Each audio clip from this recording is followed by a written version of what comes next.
بسم الله الرحمن الرحيم السلام عليكم ورحمة الله وبركاته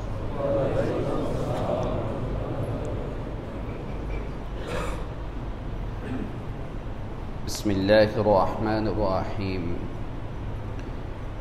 الحمد لله نحمده ونستعينه ونستغفره ونؤمن به ونتوكل عليه ونعوذ بالله من شرور أنفسنا ومن سيئات أعمالنا من يهده الله فلا مضل له ومن يضلله فلا هادي له ونشهد أن لا إله إلا الله وحده لا شريك له ونشهد أن سيدنا ونبينا وشفيعنا وحبيبنا ومولانا محمدا عبده ورسوله صلى الله تعالى عليه وعلى آله وأصحابه أجمعين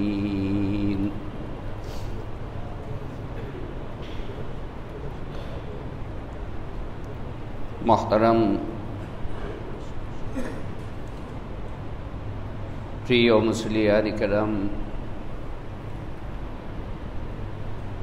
এবং প্রিয় দেশবাসী,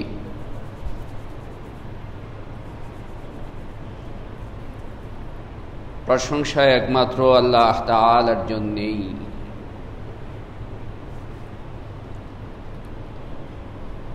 তিনি মেহেরবানি করেছেন বলেই, তিনি আমাদেরকে তৌফিক দান করেছেন বলেই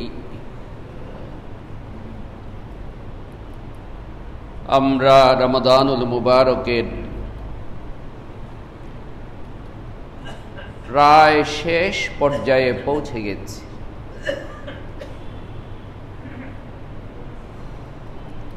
আল্লাহ তাআলা যদি ফয়সালা করেন, মেহেরবানি করেন,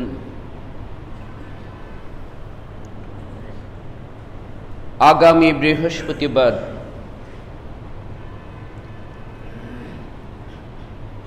ঈদ উল ফিতর উদযাপন করার, ঈদ হওয়ার বেশি সম্ভাবনা। তাই আল্লাহ তাআলা যদি আমাদেরকে হায়াতে রাখেন, বাঁচিয়ে রাখেন, তাহলে আগামী জুমা হয়তো আমরা পাব,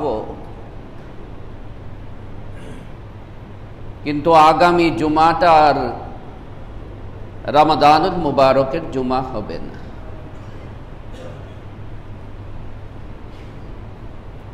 আমরা অনেকবারই এই কথা আলোচনা করেছি এবং শুনি আমরা যে রমাদানুল মুবারক এবং রমাদানুল মুবারকের সময় এর গুরুত্ব এবং ফজিলতের সাথে অন্য সময়ের কোনো তুলনাই হয় না। আর রমাদানুল মুবারকের এক একটা মুহূর্ত, এক একটা দিন এমন যে যত সময় যাইতে থাকে, দিন যত যাইতে থাকে, গুরুত্ব তত বাড়তে থাকে।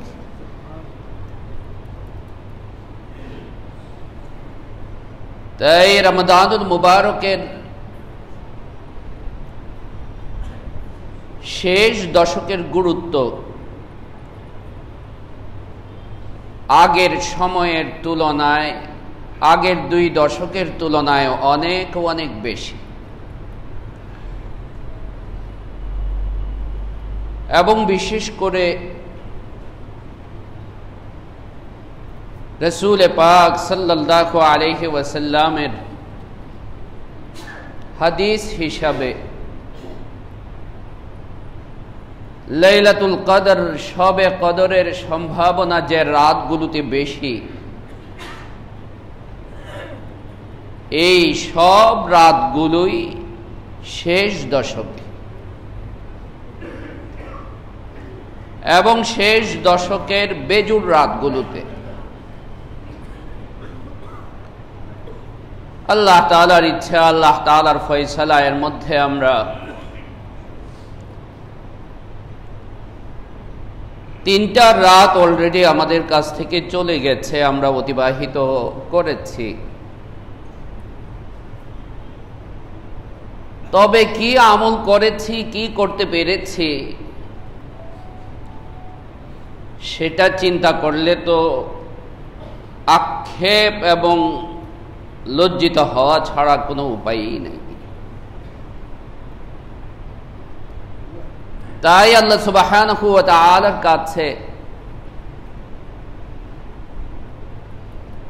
সামনে যে কয়টা রাত আছে, আগামীকাল দিবাগত রাত ইনশাআল্লাহ 27-এর রাত,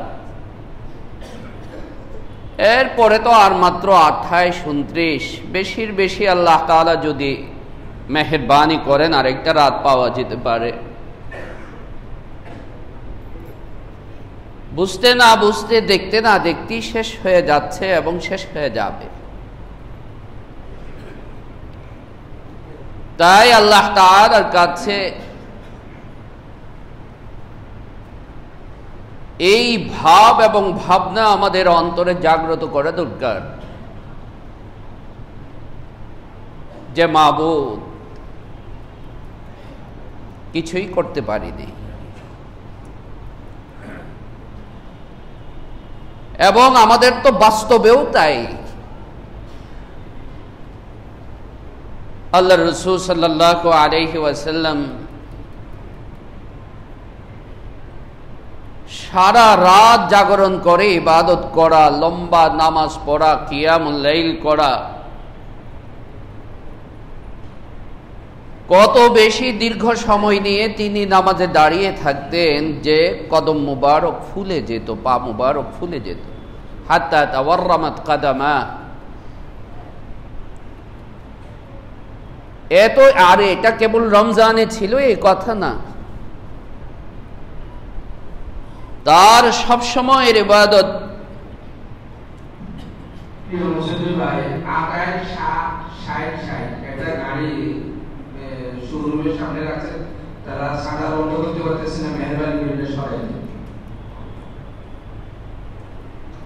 রাসূল পাক সাল্লাল্লাহু আলাইহি ওয়াসাল্লামের সব সময়ের ইবাদতই এরকম ছিল,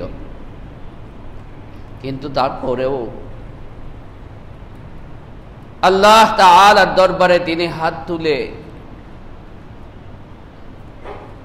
রুনাজারি করতেন, কাঁদতেন, আর বলতেন এই কথা, মা আবাদনাকা হাক্কা ইবাদাতিক, মাবুদ, আপনার ইবাদতের হক আমি আদায় করতে পারিনি।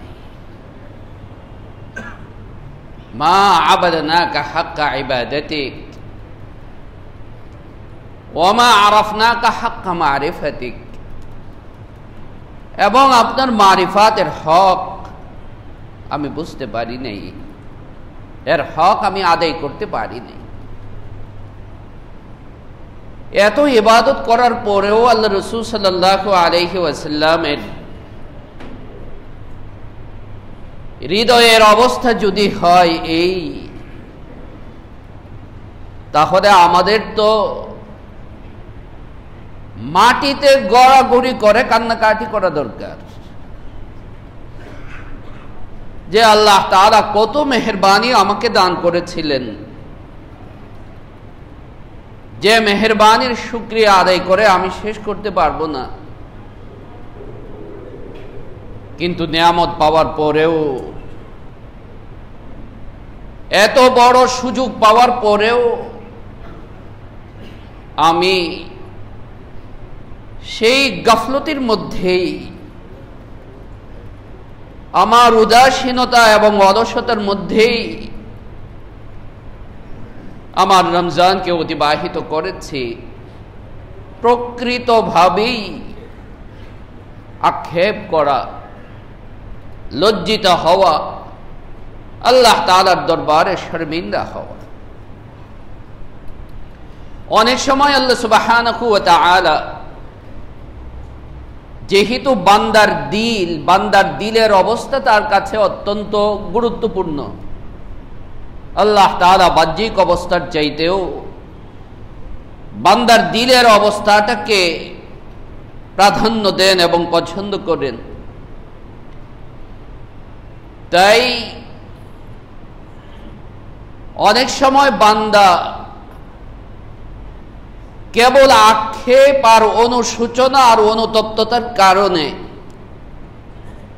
আল্লাহ সুবহানাহু ওয়া তাআলার কাছে যে মাকাম, যে স্তর, যে কুরব, যে নৈকট্য সে অর্জন করে, অনেক সময় আমল করেও সেটা করতে পারে না। তাই আজকে এই রমাদানুল মুবারকের শেষ জুমাতে হাজির হয়ে আমাদের দিলের ভিতরে, অন্তরের মধ্যে আক্ষেপ এবং অনুশোচনার ভাবকে জাগ্রত করা দরকার। কিছুই করতে পারি নাই। আল্লাহ তাআলা সুযোগ দিয়েছিলেন, কিন্তু সেই সুযোগকে আমি গ্রহণ করতে পারি নাই, সেই সুযোগকে আমি ব্যবহার করতে পারি নাই। কেবল একটা কথাই চিন্তা করি যে আল্লাহ রাসূল সাল্লাল্লাহু আলাইহি ওয়াসাল্লাম জিবরিল আলাইহিস সালাতু ওয়াস সালামের কথার উপরে আমিন বলেছেন। কি কথার উপরে? যে রাগিমা আনফুহু, রাগিমা আনফুহু, রাগিমা আনফুহু, ওই ব্যক্তি লাঞ্ছিত অপদস্থ হোক, ওই ব্যক্তি লাঞ্ছিত, বঞ্চিত, মাহরুম হোক। মান আদরাকা রমাদান, যে ব্যক্তি তার জীবনে রমাদানকে পাইল, রমাদানকে পাইল, ওয়ালাম ইউগফার লাহু, কিন্তু আল্লাহ তাআলার মাগফিরাতকে পাইল না। রমাদানকে পাইল, আল্লাহ তাআলাকে পাইল না। জিবরিল আলাইহিস সালাতু ওয়াস সালাম বলেছেন, সে বঞ্চিত হোক, লাঞ্ছিত হোক, অসম্মানিত হোক। আর আল্লাহ রাসূল সাল্লাল্লাহু আলাইহি সাল্লাম তার এই বলার উপরে কি বলেছেন? আমিন বলেছেন। এতটুকু কথাই তো আমার জন্য যথেষ্ট। আমার হৃদয়টাকে খুলে দেওয়ার জন্য যথেষ্ট, আমার বুঝটাকে খুলে দেওয়ার জন্য যথেষ্ট যে আল্লাহ রাসূল সাল্লাল্লাহু আলাইহি ওয়াসাল্লাম, যিনি দয়ার সাগর, রাহমাতুল লিল আলামিন, তিনি সেই ব্যক্তিকে বঞ্চিত, লাঞ্ছিত হওয়ার কথা বলতেছেন যে রমজান পাইল কিন্তু আল্লাহকে পাইল না, রমাদান পাইল আল্লাহর মাগফিরাতকে, আল্লাহর ক্ষমাকে পাইল না। লাইলাতুল কদর আল্লাহ তাআলা দিলেন, কিন্তু লাইলাতুল কদরকে সে ব্যবহার করতে পারল না, আমলের মধ্যেও অতিবাহিত করতে পারল না। আল্লাহ রাসূল সাল্লাল্লাহু আলাইহি ওয়াসাল্লাম তো বলেছেন, মান হারুমাহা ফাকাদ হারুমাল খায়রা কুল্লাহু, যে ব্যক্তি লাইলাতুল কদর থেকে মাহরুম থাকে, আর কত সহজ করে দিবেন আল্লাহ রাসূল। বলে দিলেন যে 21-এর রাত, 23-এর রাত, 25-এর রাত, 27-এর রাত, 29-এর রাত, আর শেষ দশকে হওয়া তো প্রায় সবাই বলেছেন সুনিশ্চিত। এত সহজ করে দেওয়ার পরেও, এত সহজ করে দেওয়ার পরেও আমি আমার চেতনাকে যদি জাগ্রত না করতে পারি, আমি আমার মনটাকে, বুঝটাকে যদি জাগ্রত না করতে পারি, তাহলে সত্যিই তো আমার চাইতে মাহরুম, আমার চাইতে বঞ্চিত, আমার চাইতে অপদস্থ আর কেউই হতে পারে না। মান হারুমাহা ফাকাদ হারুমাল খায়রা কুল্লাহু, যে লাইলাতুল কদর থেকে বঞ্চিত রইল সে তো যাবতীয় কল্যাণ থেকে মাহরুম রইল। আজকে আমার অশান্তি কেন হয়, আমার বরকতহীনতা কেন হয়, আমি বুঝেও না বুঝার ভান ধরি। বরকতহীনতা হওয়ার যা যা আছে সবই আমি করি, আমার মধ্যে থাকে। মন্দতার যা যা আছে সব আমার মধ্যে আছে। এরপরে আমি কেমন করে আশা করতে পারি যে আমার জীবনটা শান্তিময় হবে, আমার জীবনটা কল্যাণের হবে, আমার জীবনটা বরকতের হবে। মান হারুমাহা ফাকাদ হারুমাল খায়রা কুল্লাহু। যে ব্যক্তি লাইলাতুল কদর থেকে মাহরুম থাকে, বঞ্চিত থাকে, সে তো যাবতীয় কল্যাণ থেকেই বঞ্চিত রইল, মাহরুম রইল। লাইলাতুল কদর তো এমন এক রাত, এমন এক রজনী, যে আল্লাহ সুবহানাহু ওয়া তাআলা এক রাতের ইবাদতকে প্রায় 84 বছরের ইবাদতের সমান হিসাবে উল্লেখ করেছে। একটা মানুষ তো হায়াতই পায় না, এরপরে হায়াত যদি পায়ও তো অনেকটা সময় তো তার চলে যায় অপ্রাপ্ত বয়স্ক হিসাবে, শরীয়তের হুকুমের অনুসারী হওয়ার আগেই। এরপর দুনিয়ার জীবনের জন্য প্রস্তুতি নিতে নিতে আরো চলে যায় এরকম 10-15 বছর ঘুমের মধ্যে, খাওয়ার মধ্যে, নিজের প্রাকৃতিক কাজের মধ্যে। এই সবে চলে যায় আরো অনেক বছর। হিসাব করলে দেখা যাবে যে আরো অনেক বছর চলে গেছে কেবল ঘুমের মধ্যে, খাওয়ার মধ্যে, আর প্রাকৃতিক মানুষের যে প্রয়োজন সেগুলো মেটানোর মধ্যে। এরপরে সামান্য কয়েক বছর সেটাও যদি আমি হেলায় ফেলায় কাটিয়ে দিই, গাফলতি এবং উদাসীনতার মধ্যে কাটিয়ে দিই, তাহলে সত্যিই তো আমার চাইতে মাহরুম, আমার চাইতে বঞ্চিত আর কেউই হতে পারেন। লাইলাতুল কদর কত বড় মহিমান্বিত রাত, যে আল্লাহ সুবহানাহু ওয়া তাআলা স্বতন্ত্র একটা সূরাই নাজিল করেছেন কেবল এই রাতটার ফজিলত সম্পর্কে। এটা একটা আশ্চর্যের ব্যাপার যে কুরআনে কারীমের খুব কম সূরাই আছে, নাই বললেই চলে, যে সূরার মধ্যে কেবল একটা বিষয় উল্লেখ করা হয়েছে, কেবল একটা কথাই উল্লেখ করা হয়েছে। এরকম সূরার সংখ্যা খুবই কম, নেই বললেই চলে। একমাত্র সূরাতুল কদর, ইন্না আনজালনাহু ফি লাইলাতিল কদর, পুরা সূরাটাই আল্লাহ সুবহানাহু ওয়া তাআলা এই কদরের ফজিলত সম্পর্কে, লাইলাতুল কদরের ফজিলত সম্পর্কে উল্লেখ করেছে। ইন্না আনজালনাহু ফি লাইলাতিল কদর ওয়া মা আদরাকা মা লাইলাতুল কদর লাইলাতুল কদরি খায়রুম মিন আলফি শাহর তানাজ্জালুল মালায়েকাতু ওয়ার রূহু ফিহা বিইذনি রাব্বিহিম মিন কুল্লি আমর সালামুন হিয়া হাত্তা মাতলাইল ফজর। ফজর উদিত হওয়া পর্যন্ত, ফজর উদিত হওয়া পর্যন্ত ফেরেশতারা সালাম আর সালাম বলতে থাকেন, শান্তি আর শান্তি বলতে থাকেন। এবং হযরত জিবরিল আলাইহিস সালাতু ওয়াস সালামের নেতৃত্বে, সাধারণভাবে হযরত জিবরিল দুনিয়াতে আসেন না। হযরত জিবরিল আলাইহিস সালাতু ওয়াস সালামের দায়িত্ব কেবল ওহী আম্বিয়া কেরাম আলাইহিমুস সালাতু ওয়াস সালামের কাছে আল্লাহ তাআলা যে পাঠান, সেই ওহীর মাধ্যম হইলেন হযরত জিবরিল আলাইহিস সালাতু ওয়াস সালাম। মুহাম্মদুর রাসূলুল্লাহ সাল্লাল্লাহু আলাইহি ওয়াসাল্লামের মাধ্যমে নবুয়ত খতম হয়ে গেছে, ওহী নাজিল হওয়ার ধারা খতম হয়ে গেছে, যেহেতু তিনি খাতামুন নবিয়্যিন, তিনি শেষ নবী।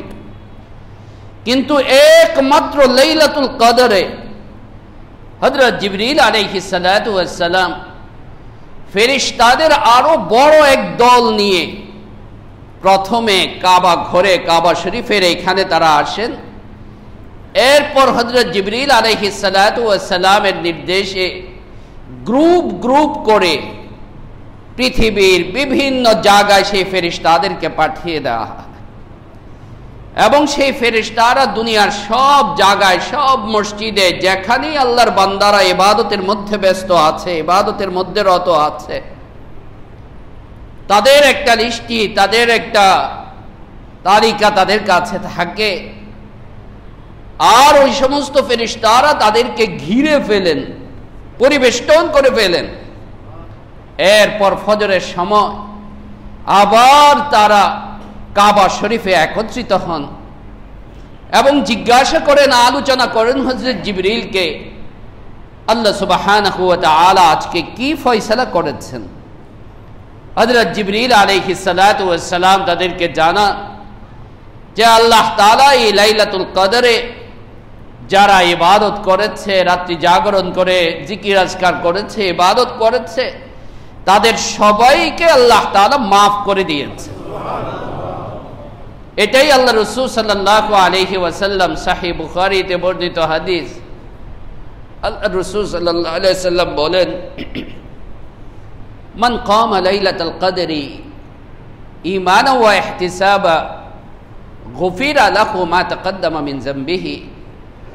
যে ব্যক্তি লাইলাতুল কদর রাত্রি জাগরণ করে ইবাদত করে, তার অতীতের সব গুনাহকে আল্লাহ তাআলা মাফ করে দেন। একজন বান্দার জন্য আরেকটা ব্যাপার, আরেকটা বিষয় হচ্ছে যে এক তো সে তার গাফিলতির জন্য, তার উদাসীনতার জন্য, তার অলসতার জন্য, অক্ষমতা এবং দুর্বলতার জন্য তার ভিতরে আফসোস থাকতে হবে, আক্ষেপ থাকতে হবে, অনুশোচনা, অনুতপ্ততা থাকতে হবে। আবার আরেকটা হচ্ছে যে যতটুকুই করতে পেরেছে ততটুকুর জন্যে শঙ্কিত থাকা, ভীত সন্ত্রস্ত থাকা যে আমার মালিক, আমার আল্লাহ মেহেরবানি করে কবুল করলেন কিনা। কারণ ওয়া ইল্লাম তাগফির লানা ওয়া তারহামনা লানাকুনান্না মিনাল খাসিরিন। আল্লাহ যদি মেহেরবানি করে কবুল না করেন, আল্লাহ যদি মেহেরবানি করে মাফ না করেন, আল্লাহ যদি মেহেরবানি করে রহম করম না করেন, আল্লাহর কি যায় আসে যায়? আল্লাহর তো কিছু যায় আসে যায় না। লানাকুনান্না মিনাল খাসিরিন, আমি কি হয়ে যাব? বঞ্চিতদের অন্তর্ভুক্ত হয়ে যাব, আমি মাহরুমদের অন্তর্ভুক্ত হয়ে যাব। আমার ক্ষতি হবে, আমার ক্ষতি হবে, আমি ধ্বংস হয়ে যাব। এই ভাবটাও আল্লাহ সুবহানাহু ওয়া তাআলার দরবারে প্রকাশ করা, তুলে ধরা যে মাবুদ, এক তো কিছুই করতে পারি নাই, মা আরাফনাকা হাক্কা মারিফাতিক ওয়া মা আবাদনাকা হাক্কা ইবাদাতিক। রমাদানকে যেভাবে, যে আমলের মধ্যে, যে মেহনত এবং সাধনার মধ্যে আমার অতিবাহিত করা দরকার ছিল, আমি সেটা পারি নাই, করতে পারি নাই। আমার গাফিলতি, আমার উদাসীনতা, আমার অলসতা, আমার অক্ষমতা, আমার দুর্বলতা, তাই আমি এর জন্যে আপনার কাছে মাফ চাইতেছি। আমার এই অলসতার জন্য, গাফিলতির জন্য আল্লাহ তাআলার কাছে মাফ চাওয়া একজন মুমিনের জন্যে।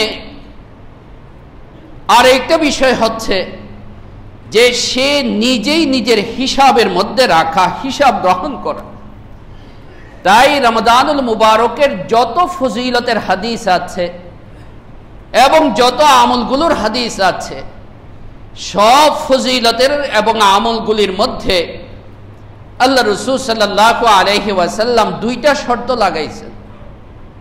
একটা শর্ত হচ্ছে ঈমানান, মান সামা রমাদান, যে ব্যক্তি রোজা রাখবে, শর্ত ইমানদারির সাথে, ইমানের সাথে।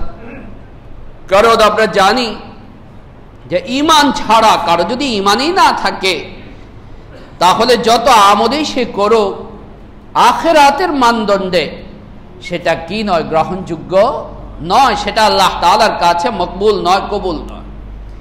তাই প্রথম শর্তই হচ্ছে যে কোনো আমল আল্লাহ তাআলার কাছে কবুল হবার জন্যে ঈমানান, ঈমান থাকতে হবে। আর দ্বিতীয় নম্বর আল্লাহ রাসূল সাল্লাল্লাহু আলাইহি ওয়াসাল্লাম যে শর্তটা লাগিয়েছেন সেই শর্তটা হচ্ছে ওয়া ইহতিসাবা। প্রত্যেকটা হাদিসের মধ্যে মান সামা রমাদানা ঈমানা ওয়া ইহতিসাবা, যে ব্যক্তি রমজানের রোজা রাখবে ঈমানের সাথে এবং হিসাবের সাথে, ঈমানের সাথে এবং হিসাবের সাথে। মান কামা রমাদানা, যে ব্যক্তি রাত্রি জাগরণ করবে, রমজানে ইবাদত করবে, লম্বা নামাজ পড়বে, ঈমানাও ওয়া ইহতিসাবা, ঈমানের সাথে এবং হিসাবের সাথে। মান কামা লাইলাতুল কদরি, যে ব্যক্তি লাইলাতুল কদর রাত্রি জাগরণ করে ইবাদত করবে, তারও ঈমানের সাথে এবং ওয়া ইহতিসাবা, হিসাবের সাথে। ইহতিসাব শব্দের মর্ম হচ্ছে এটাই যে আমি যেন নিজেকে, আমার অন্তরকে, আমার নফসকে হিসাবের মধ্যে, পর্যবেক্ষণের মধ্যে রাখি। যে ব্যবসায়ী তার ব্যবসার প্রতিনিয়ত হিসাবের খবর রাখে সেই ব্যবসায়ী সফল হয়। আর যে ব্যবসায়ী তার ব্যবসার হিসাবের কোনো কি রাখে না, খবর রাখে না, হিসাব রাখে না, তার ব্যবসা লস এবং ক্ষতিগ্রস্ত হওয়াটাই স্বাভাবিক, বাস্তব। ক্ষতিগ্রস্ত হবে সে, এমনকি সে যদি আলাদা হিসাব রক্ষকও দিয়ে রাখে তারপরেও টাইম টু টাইম তাকে কি করতে হয়, পৃষ্ঠা উল্টায়া দেখতে হয়, তাকে খোঁজ খবর নিতে হয়। ঠিক অনুরূপভাবে আমলের ক্ষেত্রেও আমার আমলের হিসাব আমি গ্রহণ করা, কি করলাম, কি করতে পারলাম না, কি করলাম, এটার কি ফজিলত, কি সওয়াব আমার আসবে, যেটা করতে পারলাম না এটার জন্য আমার জন্য কি হুমকি, কি ধমকি আছে। অন্তরের মধ্যে এই ভাব, অন্তরের মধ্যে এই হিসাব যখন আমার থাকবে, তখন আমার আমলের মধ্যে আপনার সমৃদ্ধি আসবে, আমলের মধ্যে সৌন্দর্য আসবে এবং আমলের মধ্যে বৃদ্ধিও পাবে। আর যদি আমার যে অবস্থা, আমাদের যে অবস্থা, বাস জীবনে তো কত রমজান আসলো চলে গেল, রমজান আসলো চলে গেল, আল্লাহ বাঁচায় রাখলে আবার আসবে চলে যাবে, আমি আমার মতোই থেকে যাব। রমাদানের যে বারাকাত, রমজানের যে ফুয়ুস, আমি কিছুই হাসিল করতে পারবো না, লাভ করতে পারবো না। আল্লাহ রাসূল সাল্লাল্লাহু আলাইহি ওয়াসাল্লামকে আম্মা জান আয়েশা রাদিয়াল্লাহু তাআলা আনহা জিজ্ঞাসা করেছিলেন যে ইয়া রাসূলুল্লাহ, আমি যদি লাইলাতুল কদর টের পাই, লাইলাতুল কদরে আমি কোন জিকিরটা, কোন দোয়াটা বেশি বেশি করব? হযরত আম্মা জান আয়েশা রাদিয়াল্লাহু তাআলা আনহা রাসূল পাক সাল্লাল্লাহু আলাইহি ওয়াসাল্লামকে জিজ্ঞাসা করেছেন। আল্লাহ রাসূল সাল্লাল্লাহু আলাইহি ওয়াসাল্লাম তখন বললেন, হে আয়েশা, তুমি বলবে আল্লাহুম্মা ইন্নাকা আফুউন তুহিব্বুল আফওয়া ফাআফু আন্নি, আল্লাহুম্মা ইন্নাকা আফুউন তুহিব্বুল আফওয়া ফাআফু আন্নি, আল্লাহুম্মা ইন্নাকা আফুউন তুহিব্বুল আফওয়া ফাআফু আন্নি। ওগো আল্লাহ, আপনি তো বড়ই ক্ষমাশীল, আপনি তো বড়ই ক্ষমাশীল, আর ক্ষমা করতে আপনি পছন্দও করেন। তুহিব্বুল আফওয়া, ক্ষমা করতে আপনি পছন্দ করেন। ফাআফু আন্নি, সুতরাং আপনি আমাকে ক্ষমা করে দিন, আপনি আমাকে ক্ষমা করে দিন। একজন বান্দা আল্লাহ তাআলার ক্ষমা লাভ করতে পারা, আল্লাহর ক্ষমা প্রাপ্ত হতে পারা, আল্লাহ সুবহানাহু ওয়া তাআলার সন্তুষ্টি লাভ করতে পারা, এর চাইতে বড় পাওয়া তার আর কিছুই হতে পারে না।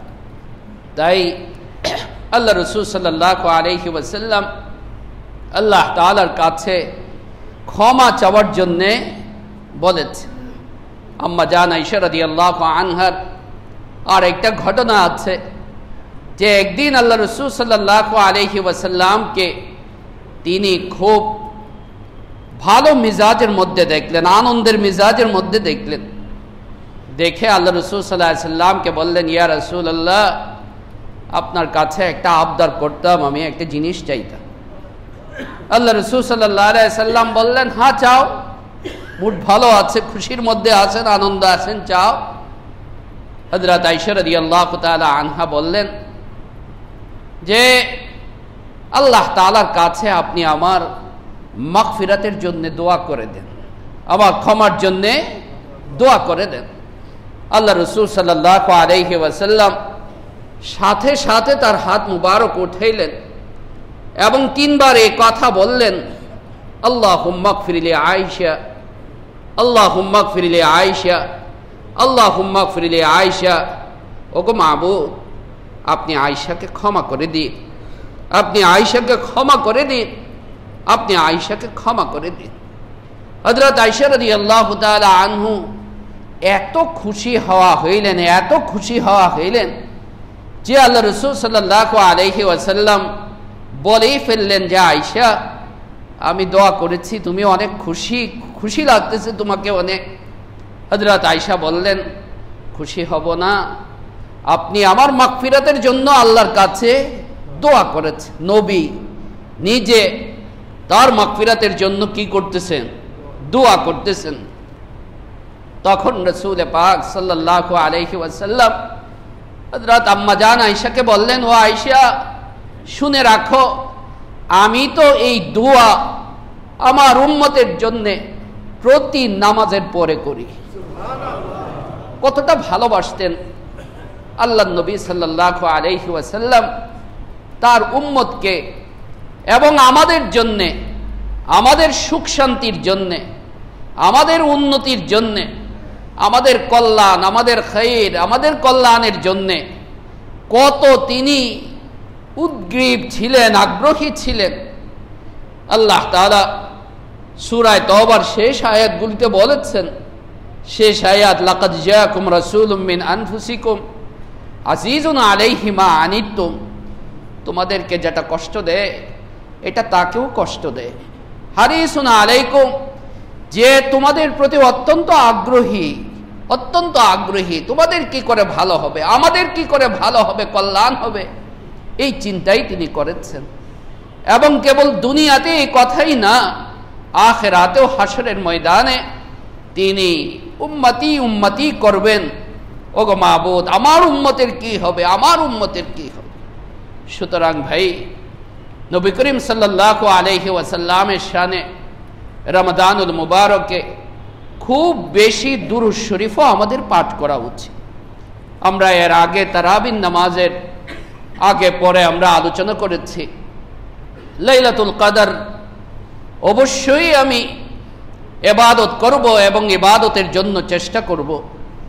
যে কোনো ইবাদতই আমি করতে পারি, তবে বিশেষভাবে যে ইবাদতগুলো আমি করব এর মধ্যে এক নম্বর হচ্ছে, প্রথমে আমি 2 রাকাত সালাতুত তওবা আদায় করব। আল্লাহ তাআলার কাছে কায় মনোবাক্যে তওবার নিয়তে, ওই যে শুরুতেই যে কথাটা বললাম যে মাবুদ কিছুই করতে পারিনি, এটাই তওবা, এই অনুশোচনা, অনুতপ্ততা, আক্ষেপ, তওবার নিয়তে 2 রাকাত নামাজ আমি অবশ্যই আদায় করব। এরপর 100 বার করে সুবহানাল্লাহ 100 বার, আলহামদুলিল্লাহ 100 বার, লা ইলাহা ইল্লাল্লাহ 100 বার, আল্লাহু আকবার 100 বার, আর বলেন আর দুরূদ শরীফ 100 বার। এর আগে কি আছে? কয়দিন না বললাম তারাবির আগে, এর আগে ইস্তেগফার, এর আগে ইস্তেগফার। আবারও বলি, সুবহানাল্লাহ 100 বার, সবগুলি 100 বার, সুবহানাল্লাহ, আলহামদুলিল্লাহ, লা ইলাহা ইল্লাল্লাহ, আল্লাহু আকবার। এরপর ইস্তেগফার, আস্তাগফিরুল্লাহ বা আস্তাগফিরুল্লাহ আল্লাযী লা ইলাহা ইল্লা হুয়াল হাইয়ুল কাইয়্যুম ওয়া আতুবু ইলাইহি। আর শেষে দুরূদ শরীফ, যে কোনো দুরূদ শরীফ, আল্লাহুম্মা সাল্লি আলা সাইয়্যিদিনা মুহাম্মদ বা সাল্লাল্লাহু আলা মুহাম্মদ সাল্লাল্লাহু আলাইহি ওয়াসাল্লাম। এই মোট কতবার? 100 বার করে 600 বার। এরপর আমি অন্তরের দিকে মুখ করে, কলবের দিকে মুখ করে। কলবের অবস্থানটা হচ্ছে, অন্তরের অবস্থানটা হচ্ছে বাম বুকে, এই সামান্য কিছু নিচে, 1-2 আঙ্গুল নিচে, সেদিকে মুখ করে এবং এই ধ্যান করে যে আমার আল্লাহ আমার অন্তরে আছেন, আমার আল্লাহ আমার অন্তরে আছেন। এই ধ্যান করে অন্তত 1000 বার, কতবার? 1000 বার আমি আল্লাহকে ডাকবো, আল্লাহ আল্লাহ আল্লাহ আল্লাহ আল্লাহ আল্লাহ। হাতে তসবিহ থাকবে, হাতে তসবিহ থাকবে, এবং আমার ধ্যানটা কি থাকবে? আমার অন্তরে আমার আল্লাহ আছেন, আমি তাকে ডাকছি। এভাবে অন্তত কতবার? বেশিক্ষণ লাগবে না, ইচ্ছা করলে আরো বেশি করা যাবে, আরো বেশি করা যাবে। বুজুর্গানে দিন তো 40,000 বার, 30,000 বার, 50,000 বার, এ ন্যূনতম, আরো বেশিও করেন। আরো বর্তমানে বহু এরকম আছে আমার পরিচিত যে দৈনন্দিন আরো বেশি তাদের কি থাকে, এই জিকির থাকে। তো অন্তত আমি 1000 বার করব। কিছুক্ষণ করার পর আবার ঘাটটাকে একটু নড়াচড়া করব, কারণ প্র্যাকটিস না থাকলে ঘাড়ে কি হইতে পারে? ব্যথা হয়ে যেতে পারে। তাই কিছুক্ষণ করার পরে 100 বার বা 50 বার করার পরে আবার ঘাটটাকে একটু আমি নড়াচড়া করে আবার করব। এরপর 100 বার এই যে দোয়াটা বলা হইল, এই দোয়াটাও আল্লাহুম্মা ইন্নাকা আফুউন তুহিব্বুল আফওয়া ফাফু আন্না, এই দোয়াটাও করব ধ্যানের সাথে। এটাও মনে রাখবেন যে আজকে আমরা ইবাদত করি, কিন্তু ইবাদতের ধ্যান নিয়ে ইবাদত করি না। মুখে মুখে বলতেছি ঠিকই, আস্তাগফিরুল্লাহ আল্লাযী লা ইলাহা আস্তাগফিরুল্লাহ আস্তাগফিরুল্লাহ, আর অন্তরের মধ্যে গুনাহের চিন্তা। অন্তরের মধ্যে কিসের চিন্তা? গুনাহের চিন্তা। তসবিহ নিয়ে ঠিকই বলতেছি আস্তাগফিরুল্লাহ আস্তাগফিরুল্লাহ, কিন্তু অন্তর থেকে গুনাহের চিন্তা, গুনাহের স্বাদ কি হয় না? দূর হয় না। তাই ওই ধ্যানের সাথে আমি কি বলছি, এই ধ্যানকে জাগ্রত করে দোয়াটা করা, জিকিরটা করা, যে আল্লাহুম্মা ইন্নাকা আফুউন তুহিব্বুল আফওয়া ফাফু আন্নি। ওই যে যা বললাম পুরা ভাব অন্তরে, যে মাবুদ তুমি তো মেহেরবানি করে আমাকে দিয়েছিলে এত বড় নিয়ামত, কিন্তু আমি কিছুই করতে পারি নাই, অবহেলা করেছি, উদাসীনতা দেখিয়েছি। আর আপনি তো অনেক ক্ষমাশীল, ক্ষমা করতে আপনি পছন্দ করেন। তাই আমার এই ত্রুটি এবং যাবতীয় ত্রুটি আপনি কি করে দেন? মাফ করে দেন, ক্ষমা করে দেন। এই ধ্যানের সাথে যখন করব, তখন এটার গভীরতা আরো অনেক বেশি আসবে। এরপর ইনশাআল্লাহ যারা মসজিদে আছেন, মসজিদে আসলেই ভালো হবে, মসজিদে এসে করাটাই ভালো হবে, কারণ মসজিদের পরিবেশটাই হচ্ছে ইবাদত এবং জিকিরের পরিবেশ। অন্তত 8 রাকাত কিয়ামুল লাইল তাহাজ্জুদের নামাজ আমি আদায় করব। এরপর লম্বা সময় নিয়ে আল্লাহ তাআলার দরবারে আমি দোয়া করব, আল্লাহ তাআলার কাছে আমি চাইব। আজকাল দোয়া করাও আমরা ভুলে যাচ্ছি, হাত উঠাই আল্লাহ তাআলার কাছে, কিন্তু কি যে বলবো দেখা যায় এটা আর কি পাই না, খুঁজে পাই। আল্লাহ তাআলা আমার দিল বুঝেন, আমার অন্তর বুঝেন। আল্লাহ তাআলার কাছে দোয়ার মধ্যে আমি আমার আবেগটাকে তুলে ধরব, হাউ মাউ করে কেঁদে দিব, হাউ মাউ করে কেঁদে দিব। একটা বাচ্চা শিশু তার মার কাছ থেকে কোনো আবদার সে নিতে চাইলে লম্বা কোনো দরখাস্ত তাকে লিখতে হয় না, সুন্দর ভাষা দিয়ে তাকে দরখাস্ত লিখতে হয় এই কথা না। বাস মার কাছে যে 1বার 2বার বলে, এরপরে ভে ভে করে কি করে কান্নাকাটি শুরু করে দেয়, তখন মা ঠিকই তাকে কি করেন? দিয়ে দেন। আল্লাহ তাআলা তো এর চাইতেও অনেক অনেক অনেক অনেক বেশি রহম করনেওয়ালা, অনেক বেশি দয়ালু। আল্লাহর কাছেও এভাবে চাইতে হয়। তো এই আমলগুলি আমরা করব কিনা ইনশাআল্লাহ। আগামীকাল 27 লাইলাতুল কদরের সম্ভাবনা আছে, এবং বিশেষ করে সব জায়গায় প্রায় ধরতে গেলে কোরআনে কারীমের খতম হবে, তারাবির নামাজে আমাদের এখানেও খতম হবে ইনশাআল্লাহ। আপনাদের সকলকে আমি আমার পক্ষ থেকে বিশেষভাবে দাওয়াত দিচ্ছি, আমাদের এই দোয়াতে শরীক হওয়ার জন্যে। তবে অধিকাংশই তো হয়তো নিজের যেখানে আছেন সব সময় সেখানে পড়া। আমি বিশেষভাবে আপনাদের কাছে আমার জন্যে দোয়ার আবেদন করছি, আপনারা আমার জন্য দোয়া করবেন। আল্লাহ তাআলা যেন আমাকে কবুল করেন, মাফ করে দেন। আমিও আপনাদের জন্য দোয়া করব। আর আমাদের এই মসজিদে ইনশাআল্লাহ ঈদুল ফিতরের নামাজ ইনশাআল্লাহ সকাল 8 ঘটিকায় অনুষ্ঠিত হবে। ঈদুল ফিতরের নামাজ আজ সকাল 8 ঘটিকায় প্রথম জামাত, 7:30টায় বয়ান শুরু হবে, 8টার সময় নামাজ দাঁড়িয়ে যাবে। আমরা 7:30টার মধ্যেই আসার চেষ্টা করব ইনশাআল্লাহ। আর দ্বিতীয় জামাত, আরেকটা জামাত হবে 9টার সময়, 1 ঘন্টা পরে, একটা 8টার সময় আর একটা 9টার সময়। আমরা এই খবরটাও আমাদের যারা আত্মীয় স্বজন, বন্ধু বান্ধব, প্রতিবেশী আছে তাদের কাছে পৌঁছে দিব। আমি আবারও আপনাদের কাছে দোয়ার আবেদন করছি, আপনারাও দোয়া করবেন, আমিও দোয়া করি।